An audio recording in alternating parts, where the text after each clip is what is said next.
العلي العظيم حسبنا الله ونعم الوكيل نعم المولى ونعم النصير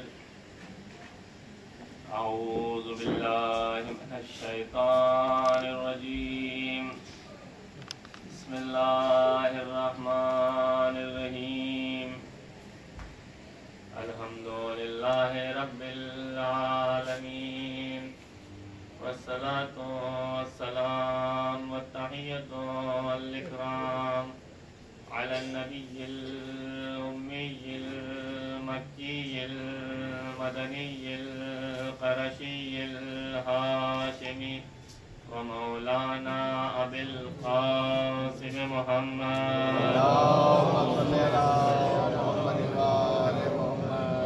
وعلى آله الطيبين الطاهرين المعصومين المظلومين المنتخبين المنتجبين الذين عصم الله عنهم الرزق وطهرهم تطهيرا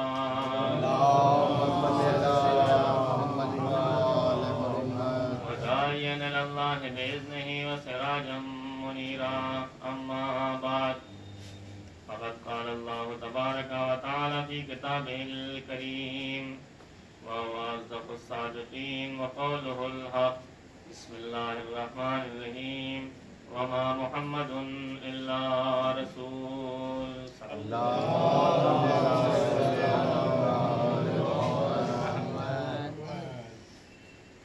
محمد کچھ نہیں ہے سوائے اس کے کہ وہ ہمارے رسول ہیں۔ عظمت رسالت کا مالک، مقام محمدیت کا حامل، دین اسلام کی تبلیغ و ترویج میں ساری مصیبتوں کو اٹھا کر 18 ذی الحجہ سن 10 ہجری میں علی کی ولایت کا اعلان کر کے 28 صفر سن 11 ہجری کو اس دنیا سے رخصت ہو گیا۔ اب علی ابن ابی طالب ہیں اور تکمیل دین کی ذمہ داری ہے۔ مولا کائنات نے بھی دین کی تکمیل میں، اس کی ترویج میں بے پناہ مصیبتوں کا سامنا کیا۔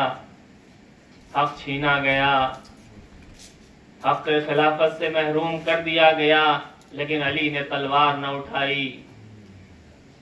گھر میں آگ لگا دی گئی لیکن علی نے تلوار نہ اٹھایا۔ جمل و صفین و نہروان کے میدان میں آنا پڑا تو آئے، لیکن علی نے دین کی تبلیغ میں کبھی قدم پیچھے نہ ہٹایا۔ بے پناہ مشکلات کا سامنا کیا لیکن کبھی دین کی خدمت سے قدم پیچھے نہ ہٹایا۔ علی کے بعد زہرا نے بھی اس مصیبت کو برداشت کیا، بے پناہ مصیبت دین کی ترویج میں برداشت کیا، مگر اللہ رے فاطمہ زہرا کا وہ جگر، ایک اپنے مصائب تو ایک طرف، گھر جلا، وارث کے گلے میں رسی کا پھندا ڈالا گیا لیکن بد دعا کے لیے ہاتھ نہ اٹھایا، دروازہ پہلو پر گرایا گیا لیکن بد دعا کے لیے ہاتھ نہ اٹھایا، شکم میں محسن کی شہادت واقع ہو گئی لیکن بد دعا کے لیے ہاتھ نہ اٹھایا۔ ساری مصیبتوں کو زہرا نے برداشت کیا۔ کوئی کائنات میں واحد فاطمہ زہرا ہیں کہ جنہوں نے اسلام کے لیے اتنی قربانیاں پیش کی ہیں کہ کسی دوسرے نے اتنی قربانیاں اسلام کے لیے پیش نہیں کی۔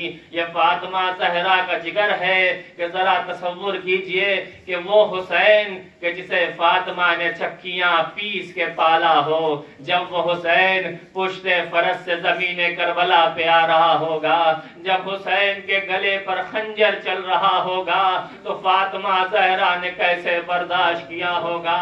اللہ رے فاطمہ زہرا کا جگر۔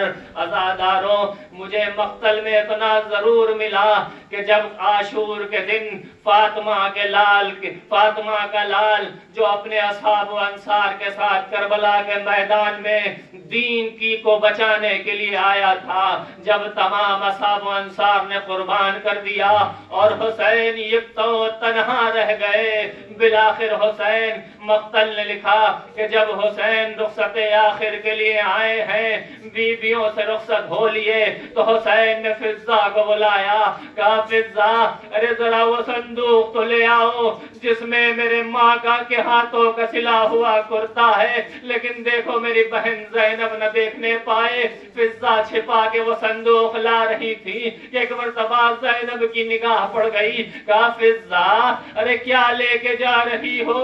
کہا آقا نے کرتا منگایا ہے۔ زینب نے کہا فضہ کہہ کیوں نہیں دیتی کہ ماں جائے نے اپنا کفن منگایا ہے؟ ہاں زادارو، فضہ نے وہ کرتا لا کے دیا۔ حسین نے جگہ جگہ سے چاک کیا۔ جب کسی نے پوچھا آقا ارے اس کرتے کو چاک کیوں کر دیا؟ کہا ارے میری شہادت کے بعد ارے میرے جسم سے لباس بھی لوٹ لیا جائے گا، ارے میں نہیں چاہتا کہ میرا جسم برہنہ رہ جائے۔ ہاں زادارو، مقتل نے عجیب روایت لکھا کہ حسین جب وقت آخر خیمے میں آئے ہیں تو 3 موقع مقتل نے لکھے کہ جہاں پر سید سجاد کو غش سے چوکایا گیا ہے، ان 3 موقعوں کے علاوہ پوری تاریخ کربلا میں آپ کو کہیں نہیں ملے گا کہ جہاں سید سجاد کو غش سے اٹھایا گیا ہو۔ پہلا موقع وہ تھا کہ حسین رخصت آخر کو آئے، زینب کبریٰ امام حسین کو لے کے سید سجاد کے حجرے میں آئی اور غش سے چوکایا، اے بیٹا سید سجاد ارے غش سے آنکھیں کھولو، تمہارا بابا رخصت آخر کو آیا ہے۔ اب جو سید سجاد نے آنکھیں کھولی تو عجیب عالم ہے، ارے باپ کو نہ پہچان سکے، کہا بھوپی اماں بابا کدھر ہے؟ ارے کہا اے بیٹا ارے تمہارا باپ تمہارے سامنے کھڑا ہے، ارے چہرے پہ علی اکبر کا خون، ارے کرتے پہ علی اصغر کا خون، ارے سارا جسم زخمی ہے۔ ہاں زادارو، یہ پہلا موقع تھا کہ جب سید سجاد کو غش سے چوکایا گیا۔ ایک مرتبہ سید سجاد رخصت ہوئے، میدان کربلا میں آئے، اے ظالموں ارے تم نے میرے عباس کو مارا ہے، تم نے میرے علی اکبر کو قتل کر دیا، تم نے میرے قاسم کو مارا۔ سنیں گے اب جو حسین نے جنگ کرنا شروع کیا تو ایسی جنگ کی کہ یزیدی فوج کوفے کی دیواروں سے ٹکرانے لگی۔ ایک مرتبہ پھر حسین نے شروع کیا، مگر اس دفعہ کہاں سے شروع کیا؟ اینا اینا مسلم ابن عقیل، اینا اینا ہانی ابن عروہ، اینا اینا حبیب ابن مظاہر، اینا اینا علی اکبر، اینا اینا عباس۔ ارے جب کوئی آواز نہ آئی تو ایک مرتبہ حسین نے کہا اے میرے شیرو ارے تمہیں کیا ہو گیا ہے؟ ارے حسین آواز دے رہا ہے، تم جواب کیوں نہیں دیتے؟ جب کوئی آواز نہ آئی تو مقتل نے لکھا کہ ایک مرتبہ حسین نے پکارا ایو الاکرام، اے میرے باوفا صحابیوں، اے میرے باوفا بزرگوں، ارے تمہیں کیا ہو گیا ہے؟ ارے قومو، ارے اٹھو اٹھو۔ کس لیے اٹھو؟ کیا حسین کو تیروں سے بچا لو؟ حسین کو تلواروں سے بچا لو؟ نہیں نہیں، ارے وہ حسین زندہ رہ کے کیا کرے گا جس کا علی اکبر جیسا بیٹا مارا گیا؟ ارے وہ حسین زندہ رہ کے کیا کرے گا جس کا عباس جیسا بھائی نہ رہا؟ وہ حسین زندہ رہ کے کیا کرے گا جس کا حبیب جیسا دوست باقی نہ رہا؟ پھر کس لیے اٹھو؟ سنیں گے حسین نے کیا کہا، ایو الاکرام، اے باوفا صحابہ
نہیں، ارے دکھیاری ماں نے اپنی گودی پھیلا دی، اے میرے لال حسین، ارے میں نے تیرے مرکز کی زمین اپنے بالوں سے صاف کی ہے۔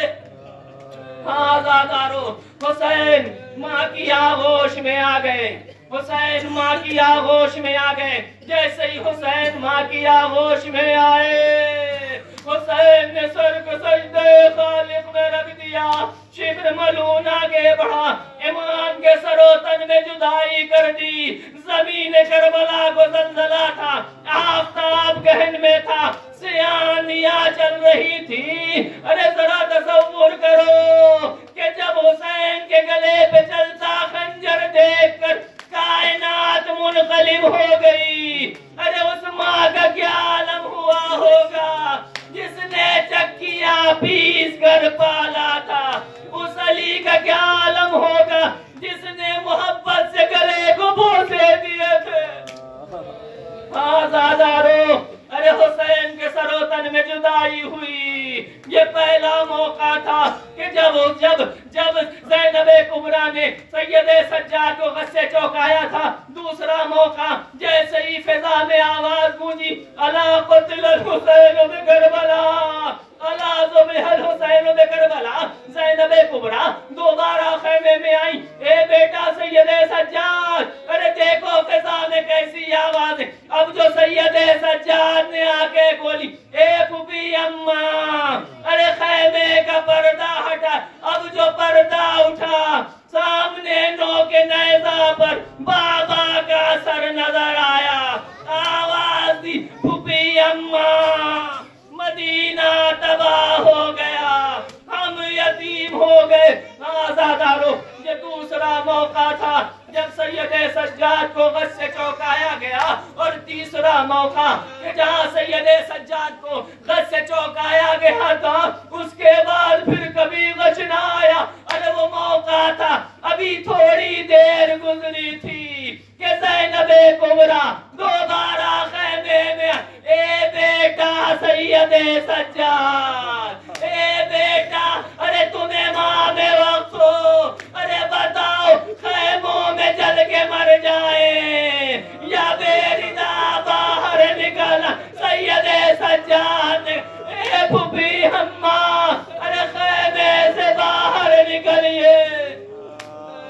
آزادارو، حمید ابن مسلم کہتا ہے کہ جب خیموں میں آگ لگ گئی، بیویوں کا عجیب عالم تھا، کبھی اس خیمے سے اس خیمے، کبھی اس خیمے سے اس خیمے۔ ارے میں نے دیکھا کہ ایک بیوی ہے جو اپنی پشت پر کچھ لاد کے خیمے سے نکل رہی ہے۔ حمید ابن مسلم کہتا ہے میں نے سوچا کہ کوئی قیمتی چیز ہوگی جسے یہ خیمے سے بچا کے لا رہی ہے۔ میں نے قریب جا کے دیکھا تو دیکھا زینب کبریٰ اپنی پشت پر امامت کو بچا کے لائی ہے۔ آزادارو، زینب نے سید سجاد کو ایک مقام پہ بٹھایا۔ اب زینب کبریٰ ہے اور یہ ذمہ داریاں ہیں۔ ذرا تصور کیجئے، اتنی مصیبتوں کے درمیان، ایسے عالم میں، ایسے گہن کے عالم میں جب رات آئی ہوگی تو وہ رات کتنی مصیبتوں کی رات ہوئی ہوگی۔ ارے ایسے عالم میں مقتل نے لکھا کہ زینب کبریٰ نے بچوں کو گننا شروع کیا مگر سکینہ نظر نہ آئی۔ اب جو زینب کبریٰ ام کلثوم کو ساتھ لے کے مقتل کی طرف چلی، سکینہ، اے بیٹی سکینہ کہاں ہو؟ ارے جب کوئی آواز نہ آئی، مقتل کہتا ہے زینب کبریٰ نے ایک سوار کو دیکھا کہ اے بھائی، ارے یہ بتا دے کیا تو نے اس مقتل میں کسی بچی کو دیکھا ہے؟ سوار نے کہا نہیں، میں نے کسی بچی کو تو نہیں دیکھا، مگر جب میں اپنے گھوڑے کو فرات سے پانی پلا رہا تھا تو کسی بچی کے رونے کی آواز۔ ایک مرتبہ جناب زینب کہتی، ارے کدھر سے آواز آ رہی؟ اس نشیب سے آواز آ رہی تھی۔ ارے زینب ام کلثوم نشیب کی طرف بڑھی، جیسے ہی نشیب کے قریب پہنچی کیا دیکھا؟ سکینہ لاشیں بے سر سے لپٹی۔ اے بابا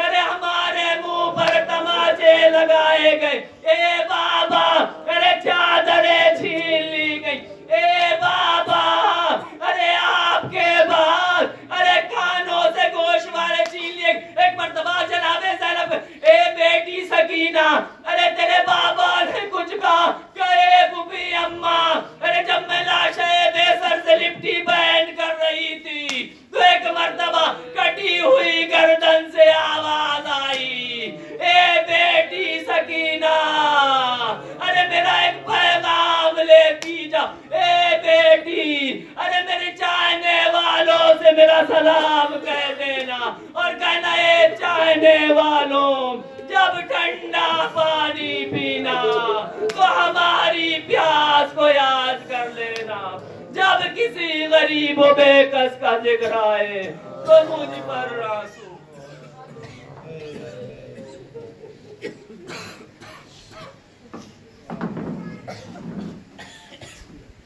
انا للہ انا الیہ راجعون لعنت اللہ علی قوم الظالمین سیعلم الذین ظلموا ای منقلب ینقلبون ما تنسوا